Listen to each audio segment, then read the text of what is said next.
முதல் ஒரு சுரங்கத்தின் ஆழத்தில் விசித்திரமான சம்பவம் நடந்திருக்கு. அது என்னன்னு இப்ப பார்க்கலாம். மனித நாகரிகம் உருவாவதற்கு பல கோடி ஆண்டுகளுக்கு முன்பு, அதாவது 150 கோடி முதல் 260 கோடி ஆண்டுகளுக்கு முற்பட்ட பழமையான தண்ணீர் கண்டுபிடிக்கப்பட்டிருக்கு. புவியியல் பேராசிரியர் பார்பரா ஷர்வு லோலார் மற்றும் அவரது குழுவினர் தான் இந்த கண்டுபிடிப்பை நிகழ்த்தினர். பூமியின் ஆழமான வரலாற்றை அறிந்து கொள்ள உதவும் இந்த அதிசயமான கண்டுபிடிப்பை விட அந்த விஞ்ஞானி அடுத்ததா செய்த காரியம்தான் உலகையே ஆச்சரியத்துல ஆழ்த்தியிருக்கு. அது என்னன்னா, அந்த பழமையான நீரை அவரே ஒரு வாய் குடிச்சு பார்த்திருக்காரு. சுரங்கத்தில் ஆய்வு செய்து கொண்டிருக்கும் போது பாறை இடுக்குல சிறிய அளவிலான நீர் மட்டுமே இருக்கும் என்றுதான் விஞ்ஞானிகள் முதலில் நினைத்திருக்காங்க. ஆனா அவர்கள் அதிர்ச்சி அடையும் வகையில தண்ணீர் ஒரு நீரூற்று போல நிமிடத்திற்கு பல லிட்டர் வேகத்தில் கொப்பளித்து வெளியேறியிருக்கு. இந்த தண்ணீர் பாறைக்குள் சிக்கிக் கொண்ட ஒரு சிறிய அளவு நீர் என்றுதான் மக்கள் நினைப்பார்கள்.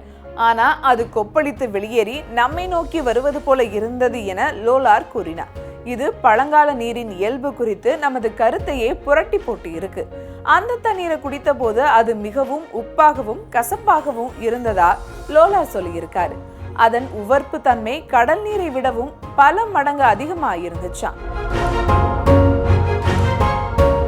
புவியியல் ஆய்வாளர்களுக்கு இந்த அதிக உப்புத்தன்மை ஒரு நல்ல அறிகுறி.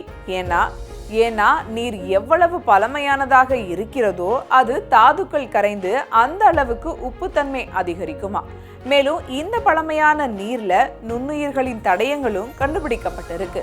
இந்த நுண்ணுயிர்கள் பில்லியன் கணக்கான ஆண்டுகளாக அந்த தனிமைப்படுத்தப்பட்ட சூழல்ல வாழ்ந்திருக்க வேண்டும்னு விஞ்ஞானிகள் நம்புகிறார்கள்.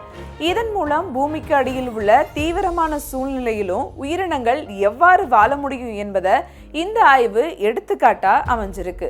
இது மற்ற கிரகங்களின் உயிர்களை தேடும் நம் முயற்சிக்கு ஒரு புதிய வழிகாட்டியாக அமையும்னு விஞ்ஞானிகள் கூறுகின்றனர்.